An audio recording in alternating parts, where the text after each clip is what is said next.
Amém. Queridos, lamentavelmente, no mês passado, a gente perdeu uma conterrânea nossa aqui de Niterói, a jovem niteroense Juliana Marins. Ela, ao tentar fazer um passeio, uma caminhada às margens do vulcão Rinjani, lá na Indonésia, ela acabou sofrendo uma queda de 300 metros, naquela encosta íngreme que margeava o vulcão, e essa queda ceifou tragicamente a sua vida. Só depois de 4 dias, um grupo de voluntários conseguiu chegar até ela, resgatar o corpo da Juliana, e a nossa oração, nosso pedido é que o Senhor console essa família que ainda enfrenta esse momento de luto. Infelizmente, no sábado passado, mais uma brasileira perdeu a vida caindo de um precipício, dessa vez aqui em Minas Gerais.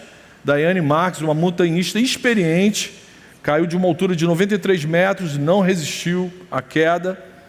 E assustadoramente, irmãos, nessa quinta-feira, uma menina de apenas 11 anos, numa viagem de turismo, junto com seus pais, chegou muito próximo, muito na beira de um maciço rochoso, de um cânion lá no Rio Grande do Sul, e infelizmente escorregou, caiu e também perdeu a vida. Então, 3 famílias que a gente precisa orar para que Jesus console esses familiares. E aí essas 3 notícias chocantes, ao mesmo tempo que me fizeram ficar muito triste, elas me fizeram fazer uma conexão muito com a nossa vida espiritual.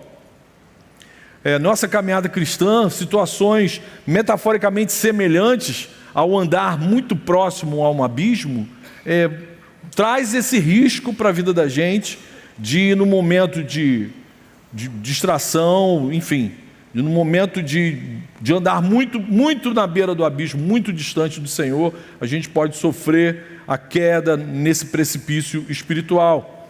Em diversas passagens a Bíblia utiliza o abismo como uma metáfora para evocar a ideia do perigo espiritual, do flerte intencional com o pecado, do perigo que é flertar intencionalmente com o pecado. O abismo também pode ser usado na Bíblia para expressar um desespero profundo por reconhecer que está vivendo uma vida distante do Senhor. A Bíblia compara esse andar no limite do abismo a uma pessoa que está andando distante do Senhor. Conhece a vontade do Senhor, sabe qual é o desejo de Deus para a vida dele, mas ele decide andar distante dessa vontade. A Bíblia fala que isso é andar na beira do precipício. E existe um cara nas Escrituras que ilustra exatamente essa situação, de alguém que conhece a vontade de Deus para a vida dele, mas decide intencionalmente andar longe da vontade do Senhor, assumir o risco de andar na beira do precipício. Essa pessoa é Sansão. Sansão é sem dúvida esse personagem bíblico que viveu a maior parte da vida dele andando à beira do abismo espiritual, até que um dia ele caiu. Vocês lembram da história de Sansão? Lá no Antigo Testamento, no livro de Juízes, encontramos o relato da vida de Sansão, um israelita consagrado desde o ventre da sua mãe, recebendo da parte de Deus uma força física sobrenatural, com o propósito de auxiliar o povo de Israel a não ser subjugado pelos filisteus, por um povo inimigo. Sansão tinha um chamado específico: libertar Israel dos filisteus. Mas ao longo da sua vida, Sansão se mostrou um homem impulsivo, guiado muito mais pelos desejos do próprio coração do que pela vontade de Deus. Como ele foi criado debaixo desses chamados, Sansão era indesculpável. Ele sabia tudo que ele podia ou não podia fazer em função do voto de Narizeu, do chamado sobre a vida dele, da unção que ele recebeu da parte de Deus, especial para cuidar do povo de Israel. Deus o chamou para ser um juiz, no sentido de cuidar do povo de Israel. Só que Sansão fez e se envolveu em diversas situações radicalmente contrárias ao que Deus queria para a vida dele. Mesmo sendo advertido pelo Senhor que ele não deveria se aproximar dos filisteus, que justamente era o povo inimigo que o odiava, Sansão, por causa da sua extrema força física, ele acreditava que ele não corria nenhum risco. Sansão desobedeceu à vontade de Deus e, além de se aproximar do povo filisteu, ele se apaixonou, ele investiu afetos sobre a vida de Dalila. Dalila era uma mulher filisteia, a clássica bonitinha, mas ordinária, que desde o início do relacionamento com Sansão, ela revelou que sua intenção era descobrir o segredo daquela força extraordinária que Sansão possuía. Ela não negava isso para Sansão, e ela estava tentando descobrir isso em troca de dinheiro. Os filisteus, que levavam constantemente uma coça de Sansão, fizeram um acordo com Dalila. Dalila, o gigantão, o fortão aí está caidinho por você, tenta descobrir qual é o segredo dessa força e a gente te dá uma grana. Não sei se Dalila é um parente distante de Judas Iscariotes, eu sei que ela estava fazendo tudo para trocar aquele amor, aquela paixão de Sansão por dinheiro, mas ela não escondia isso de Sansão, só que Sansão estava obstinado com aquela ideia. Ao longo da sua vida ele passou a confiar muito mais na bênção da sua força física do que na graça do abençoador, daquele que o abençoou. Isso fez Sansão andar sempre no limite do abismo. Até que um dia, ao zombar de forma prática do dom de Deus, ele acabou revelando para Dalila qual era o segredo da sua força, qual era o segredo da aliança que ele tinha com Deus. Sansão andou tanto na beira do abismo que um dia ele escorregou, acabou caindo no precipício da sua destruição espiritual. Por favor, abra ou ligue a sua Bíblia lá na passagem de Juízes, no capítulo 16, um livro que a gente leu há pouco tempo, fez parte da leitura bianual da Bíblia. Juízes, capítulo 16, a partir do versículo 17. Então, explicando o contexto, Dalila, a pistoleira sem caráter, só estava interessada no dinheiro, ainda bem que não tem mais parente nenhum dela vivo, senão ia ser processado, né? Enfim, depois, Dalila, queime onde você estiver, queime. Dalila, pistoleira sem caráter, só estava interessada no dinheiro de acordo, né, da traição. E por 4 vezes ela enredou Sansão e perguntou: Sansão, qual é o segredo? E toma beijinho para aqui, beijinho para lá. Sansão, qual é o seu segredo? E ele, Sansão, ainda tirava o sarro, que ele mentia. Ele sempre contava uma parada, ela acreditava, fazia aquilo de acordo com o que Sansão tinha falado, e ele não perdia a força. Vinham os filisteus para prendê-lo, ele dava uma coça em todo mundo, mas ela constantemente fazia isso com ele, até que lá na 4ª vez, ela conseguiu convencer Sansão a falar a verdade. Acho que ele cansou, ele achou que nada nunca ia acontecer com ele, e aí num determinado momento, aconteceu isso que está escrito aí a partir do versículo 17. Então ele contou o seu segredo, dizendo: nunca foi passada uma navalha na minha cabeça, porque sou nazireu, consagrado a Deus desde o ventre de minha mãe. Se o meu cabelo for cortado, a minha força irá embora, ficarei fraco e serei como qualquer outro homem. Quando Dalila viu que ele havia contado o seu segredo, mandou chamar os governantes dos filisteus, dizendo: venham mais esta vez, porque agora ele me contou o seu segredo. Então os governantes dos filisteus vieram até ela e trouxeram com eles o dinheiro.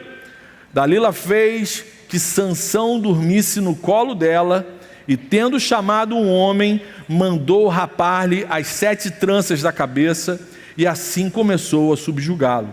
Sansão havia perdido a sua força. Então ela gritou, ela ainda tirava sarro com Sansão: Sansão, os filisteus vêm vindo aí. Ele despertou do sono e disse consigo mesmo: vou sair como nas outras vezes e me livrarei. Mas ele não sabia que o Senhor já se havia retirado dele.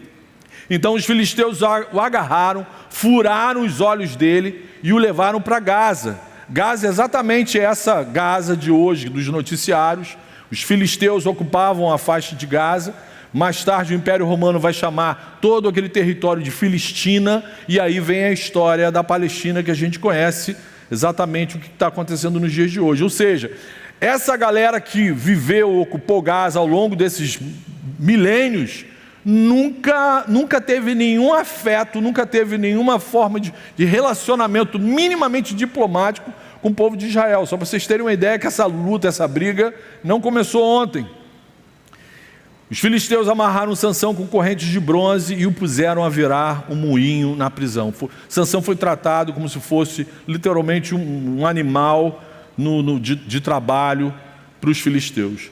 Galera, que loucura! Como que isso é possível? Como que alguém ricamente abençoado por Deus, alguém que recebe uma unção especial da parte de Deus, uma pessoa consagrada para ser um líder servo do povo de Israel, se torna tão displicente e tão descuidado com o seu chamado? Como que isso é possível? A verdade é que muito antes de ter seus olhos violentamente furados pelos filisteus, Sansão já estava cego. Sansão já estava espiritualmente cego há muito tempo. Andar muito tempo à beira do abismo vai deixando a nossa mente insensata. Como eu sempre falo nas pregações, o pecado emburrece o pecador.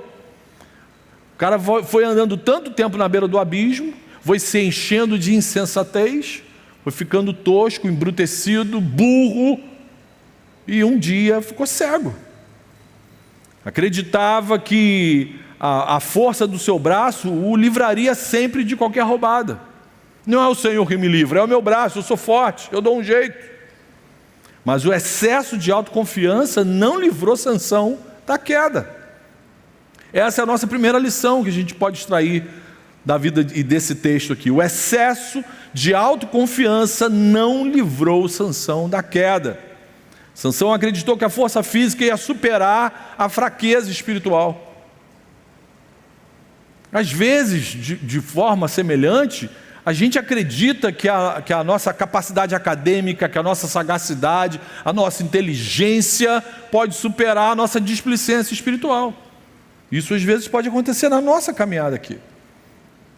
Quem ignora os alertas de Deus revelados nas Escrituras, vive sempre uma tragédia anunciada.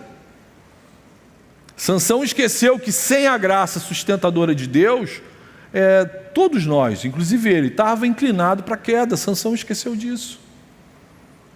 Sansão foi ungido por Deus, foi separado, capacitado pelo Senhor para um propósito específico. No entanto, ele era espiritualmente negligente.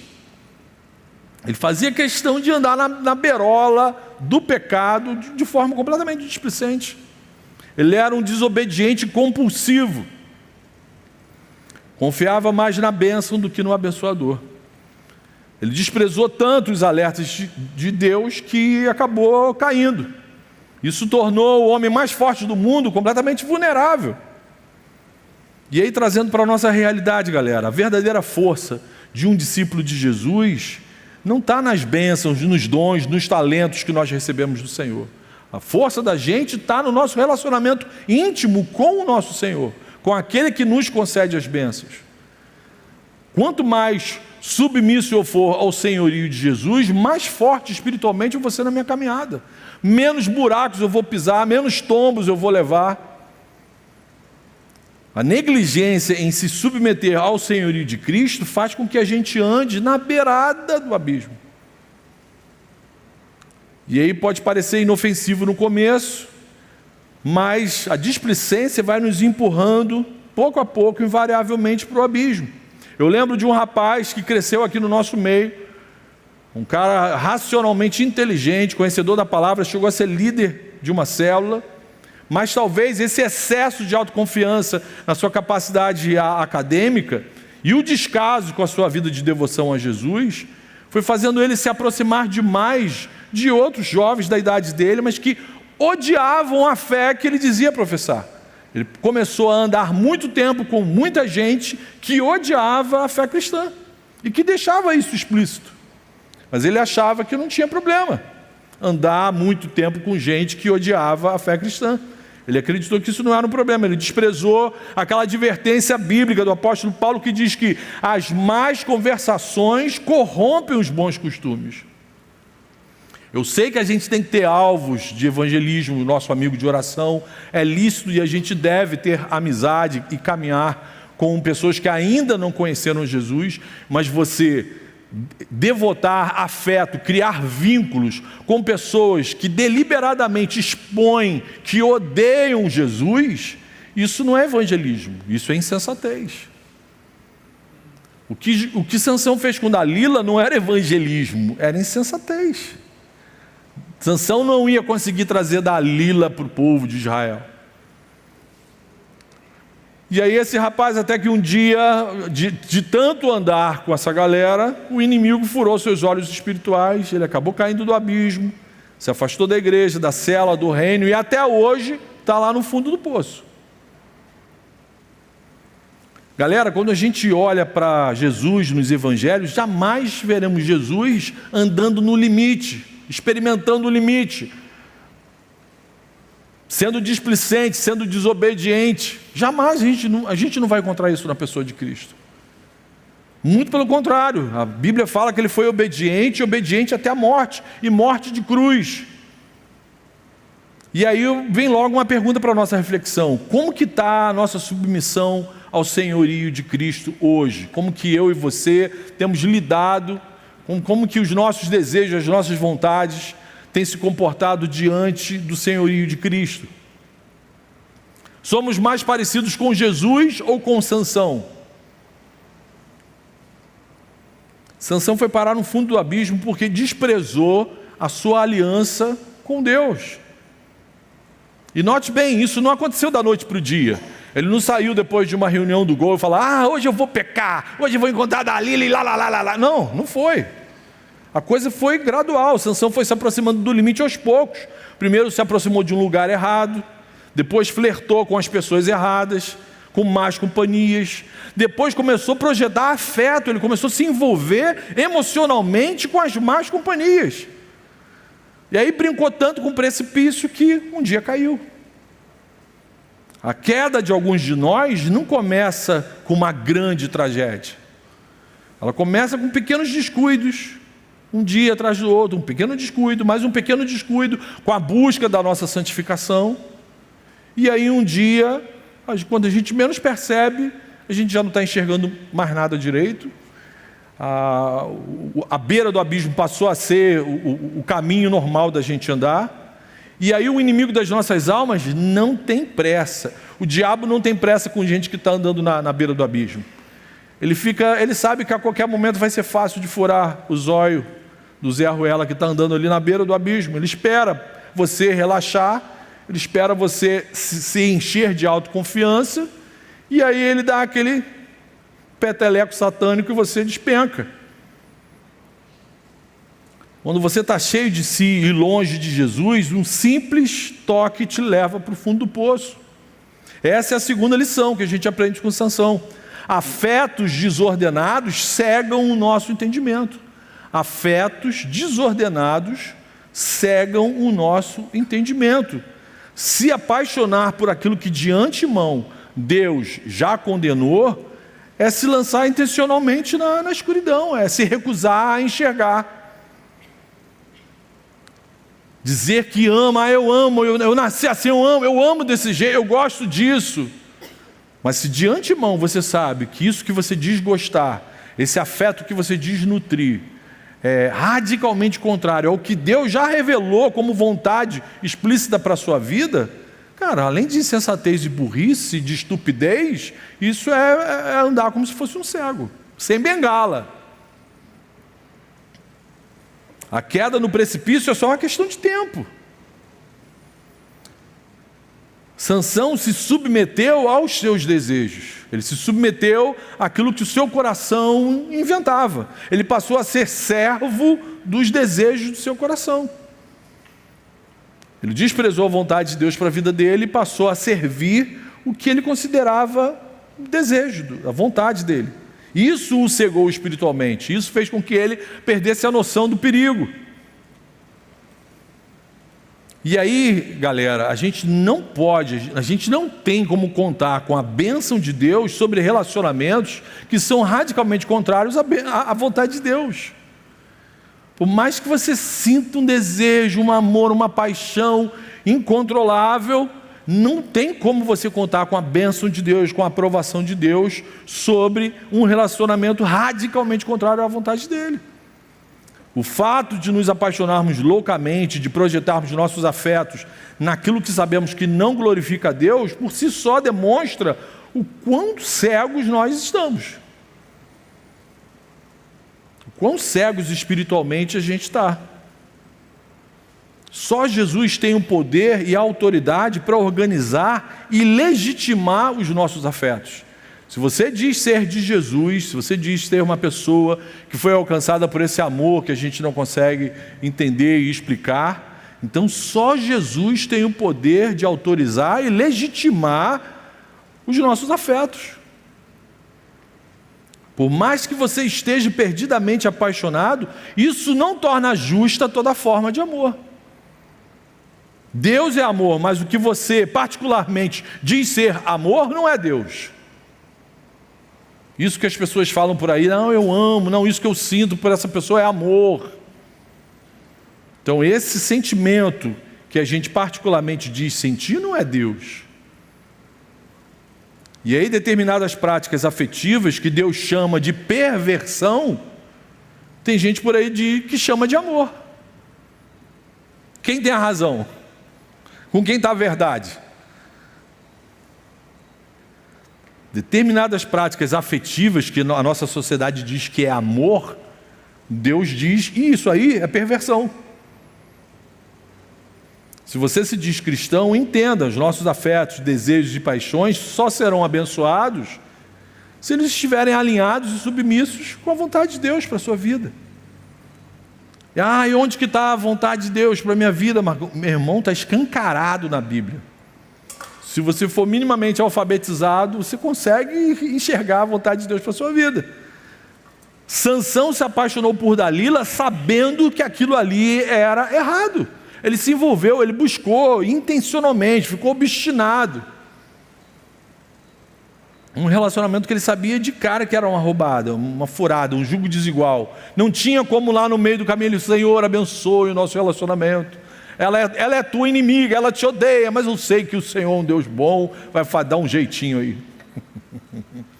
Sendo os dois apaixonados por Jesus, o meu irmão, já é emocionante.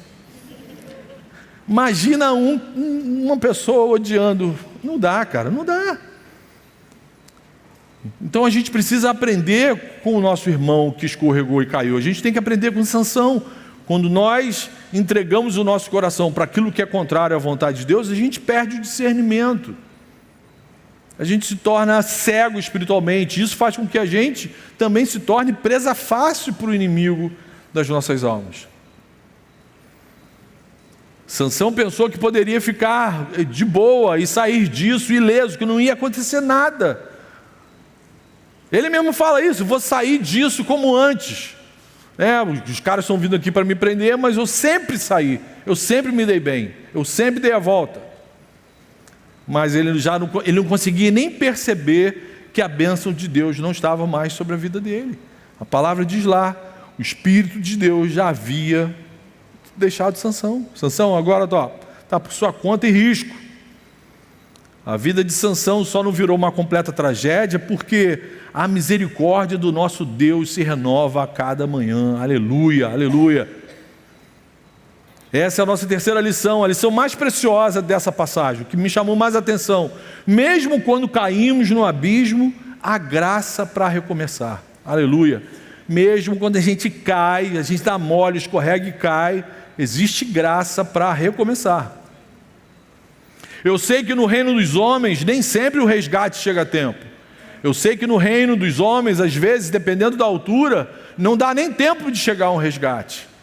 Mas no reino de Deus, a graça divina sempre supera os nossos abismos. Aleluia!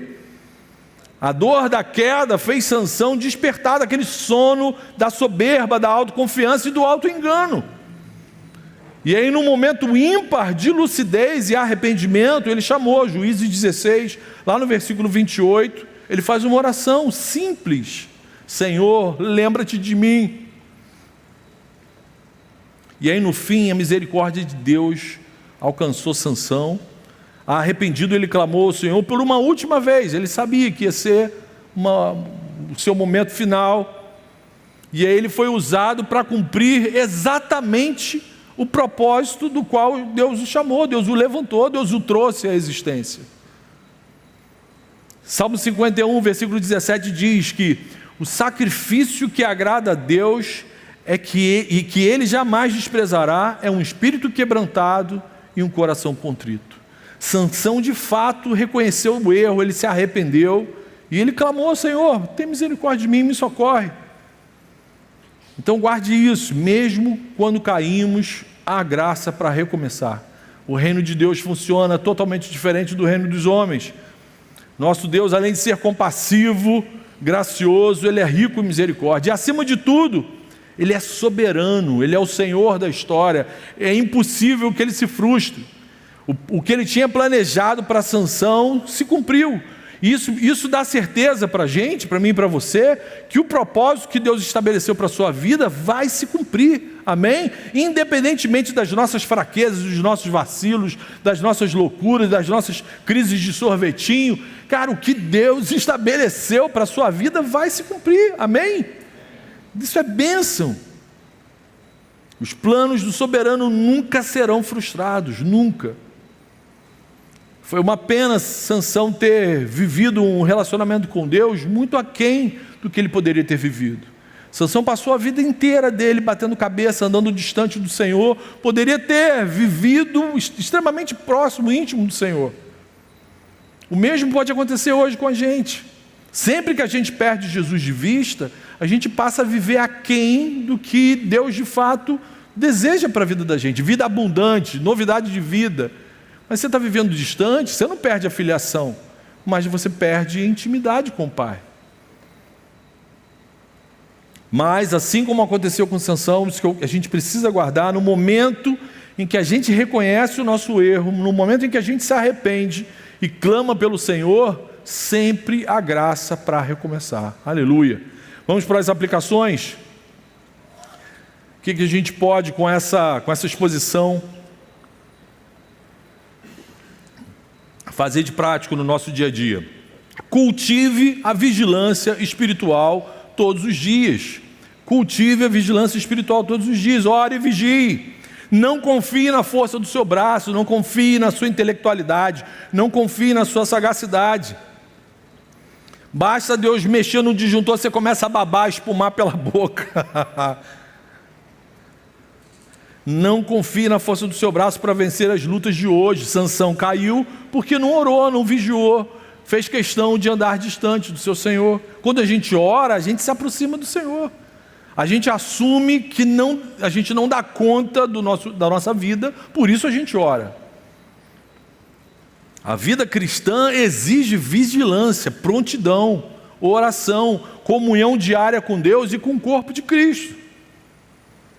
A gente precisa se perguntar constantemente como é que está o nosso investimento, ou se a gente está investindo, ou se a gente está negligenciando a nossa vida de devoção ao Senhor. Não é só fazer aquela devocional bonitinha que a gente fala: Jesus está pago, ó, li 2 versículos, está pago. Não estou falando disso. Estou falando de orar sem cessar, de você estar indo para o trabalho, para o estágio e estar falando com o Senhor, de você ver uma parada errada na rua e estar falando com o Senhor, de você perceber um pensamento demoníaco na sua mente e você expor isso para o Senhor. Isso é vida de devoção a Jesus. É Jesus participar do seu dia a dia o tempo inteiro, não só na reunião do Gol no sábado ou no domingo. A gente precisa se perguntar: Jesus faz parte do meu dia a dia ou só de uma reunião religiosa num pedaço da semana? Eu tenho confiado mais em mim mesmo do que em Jesus? Eu tenho me envolvido demais com coisas ou com pessoas que me afastam de Jesus? Por isso, cultive a vigilância espiritual todos os dias. Se você não quer andar na beirada do abismo, você tem que estar vigiando todos os dias. Segunda aplicação: afaste-se de relacionamentos que enfraquecem a sua fé. O Sansão acelerou o buraco dele, o tombo dele, quando ele começou a se envolver e a andar com uma pessoa que estava enfraquecendo a fé dele. Então você tem que se afastar de relacionamentos que enfraquecem a sua fé. Dalila representa metaforicamente tudo aquilo que nos seduz e nos afasta de Deus. Pode ser qualquer coisa, até alguma coisa lícita, mas se está te seduzindo, te viciando e te afastando de Deus, Cara, é para você fugir disso. Então, relacionamentos, hábitos, ambientes que nos empurram para a beirada do abismo, cara, você tem que cortar. Senão isso é que vai cortar a força da sua fé. Vai te cortar da presença de Deus. Por isso, constantemente, avalie também os seus vínculos afetivos, suas amizades, avalie alguns hábitos, julgue-os se eles estão realmente te aproximando de Jesus ou te enfraquecendo na fé. Dependente do hábito que seja, pergunte se isso que você está fazendo com frequência está te deixando mais parecido com Jesus. Às vezes eu lembrei do... eu não posso lembrar de ninguém, não posso falar de ninguém hoje. Certa vez... Mas às vezes as pessoas me perguntam: Marcão, você acredita nesse negócio de caiu no poder, de subiu no morro, dente de ouro, não sei o quê? Eu falei: olha só, amigo, Jesus, se na Bíblia falasse que a minhoca engoliu Jonas e ficou 3 dias lá, eu ia acreditar. Meu negócio com o místico não é o que pode ou não pode, se eu acredito ou não acredito. Eu quero saber se quando o cara que caiu no poder levantou, se ele está mais parecido com Jesus. Se o cara que foi lá no monte orar, lá o mosquito mordeu as pernas dele direto, mas quando ele desceu do monte, desceu parecido com Jesus? O cara ficou com dente de ouro, mas ficou parecido com Jesus? Era melhor ter ficado banguela e parecido com Jesus. Dente de ouro tá igual um Satanás brilhando. Não adiantou nada. Então a gente tem que ver os hábitos, os lugares, as pessoas com quem a gente anda. Isso está apontando a gente para Jesus ou está apontando a gente para Dalila? Por isso, avalie seus vínculos, principalmente os vínculos afetivos, suas amizades. E terceira aplicação: caiu, mas se arrependeu, confesse seu pecado, recomece a caminhada pela graça de Cristo. Amém? Caiu, mas se arrependeu. Se não se arrependeu, eu quero que Deus dê pesadelo sobre a tua vida, porque você não consiga mais dormir em paz até reconhecer o seu erro e pedir perdão. Mas se você caiu e se arrependeu, confesse seu pecado hoje, recomece a sua caminhada pela graça de Cristo. Mesmo depois de várias cabeçadas, Sansão se voltou para Deus no final da sua vida. Me lembro de um dos ladrões na cruz, no momento da crucificação de Cristo. Nos instantes finais das suas últimas funções vitais, biológicas, fisiológicas, Jesus olha para o cara que reconhece o seu pecado, pede perdão, fala: Jesus, lembra-te de mim quando entrar no teu reino. Jesus fala para ele: cara, hoje mesmo você vai estar comigo no paraíso. O cara não aprendeu música do Hilson, não fez escola dominical, não veio no FST. E aí é graça. Favor não merecido. Então, no último dia da vida fisiológica, biológica de Sansão, Deus ouviu a oração, deu a bênção, deu a vitória, mesmo na hora da sua morte. Isso nos mostra que, embora o pecado nos empurre para o precipício, a graça de Deus ela é restauradora, ela restaura aqueles que se arrependem. Não se esqueça, não importa quão profundo o abismo te jogou, volte-se hoje para Jesus, clame por restauração. Jesus faz tudo novo, faz tudo de novo. A gente canta isso aqui. Jesus é aquela operação de resgate perfeita, eficaz da parte de Deus, para todo aquele que reconhece que um dia caiu no fundo do abismo. Jesus nunca chega atrasado, é aquele socorro perfeito que nunca chega atrasado. Jesus não vai levar 4 dias para te alcançar lá no buraco. Ele vai te abençoar sem atraso. Já a redenção graciosa do nosso Senhor é sempre maior do que as nossas quedas. Amém? Louvado seja o nome do Senhor. Esse é o Deus que nos ama, esse é o Deus que nos encantou, que nos atraiu até aqui, para devotarmos o nosso amor a Ele. Amém? Feche seus olhos, vamos orar. Senhor Jesus, muito obrigado, porque a sua cruz foi maior que a queda, Senhor. Aleluia, Senhor. A sua graça e o seu amor nos alcançaram. Muito obrigado, Jesus, por ter entrado na nossa história. Por favor, se alguém aqui no nosso meio ainda está andando na beira do abismo, Jesus, por favor, desperte essa pessoa desse caminho de morte. Senhor, traz para perto do Senhor, leve-o ao arrependimento, traga-o de volta para perto do Senhor e nos use, Senhor, como instrumentos de socorro para aqueles que ainda estão cegos, andando distantes do Senhor, por favor, gente que está cambaleando na fé, usa a tua igreja para dar suporte para essas pessoas, Senhor. E por favor, cumpra o teu propósito em nossas vidas, porque teu é o reino, o poder e a glória para sempre. Amém, Jesus. Amém.